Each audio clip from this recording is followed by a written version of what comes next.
বাংলাদেশের ইতিহাসে আজ যা ঘটল তা এক কথায় নজিরবিহীন।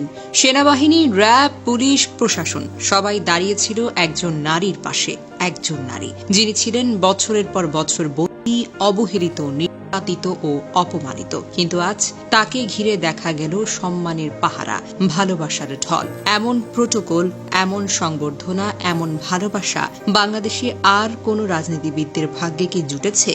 হ্যাঁ, খালেদা জিয়াকে নিয়ে, যাকে একসময় তার নিজের ঘর থেকে জোর করে বের করে দেওয়া হয়েছিল। চোখের সামনে বুলডোজার চালিয়ে গুড়িয়ে দেওয়া হয়েছিল সেই ঘর। তার ঘরের সামনে মদের বোতল ছুঁড়ে অপমান করা হয়েছিল।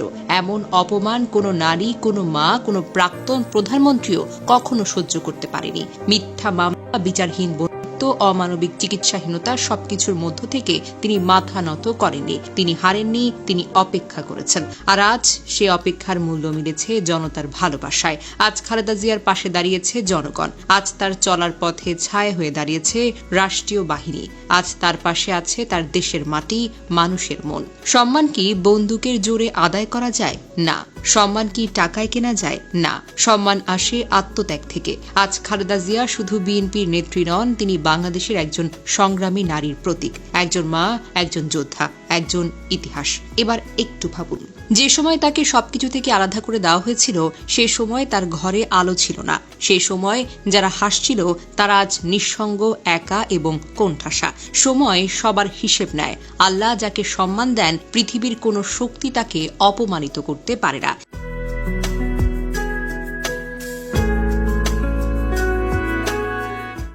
ইতিহাস থেকে জানা যায়, খালেদা জিয়া কখনোই রাজনীতিতে আসতে চাননি।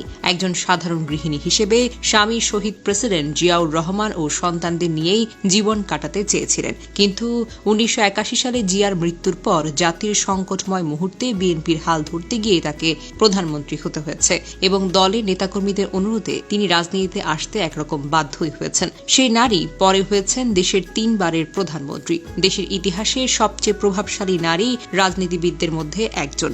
মাত্র 46 বছর বয়সে তিনি প্রধানমন্ত্রী হন, যা বাংলাদেশের ইতিহাসে একজন নারীর জন্য একটি যুগান্তকারী ঘটনা। 1991 সালে নির্বাচনে বিজয়ের পর তিনি প্রথম গণভোটে সংসদীয় সরকার ব্যবস্থায় নির্বাচিত হন, যা ছিল বাংলাদেশের জন্য একটি বড় রাজনৈতিক পরিবর্তন। তার শাসনামলে দেশে বহুবার অবরোধ, হরতাল, রাজনৈতিক সংকটের মধ্যেও তিনি সাহসিকতা ও দৃঢ়তার নেতৃত্ব দিয়েছেন। খালেদা জিয়া 2 বার রাজনৈতিক প্রতিহিংসার শিকার হয়ে কারাবন্দী হন। তত্ত্বাবধায়ক সরকার এবং আওয়ামী লীগ সরকারের আমলে সাজানো মামলায় তাকে বন্দী রাখা হয়, কিন্তু বারবার তিনি প্রতিকূলতা মোকাবেলা করে ঘুরে দাঁড়িয়েছেন। জেলে থেকেও তার জনপ্রিয়তা কমেনি, বরং সাধারণ মানুষের মাঝে তার প্রতি সহানুভূতি ও শ্রদ্ধা আরও বেড়েছে। তবে সময় কত নির্মম হতে পারে তা খালেদা জিয়ার জীবনই প্রমাণ করতে পারে। সাবেক প্রধানমন্ত্রী শেখ হাসিনা, যিনি একসময় সবকিছু নিয়ন্ত্রণ করতেন, তিনি আজ নিঃসঙ্গ ও নিস্তব্ধ।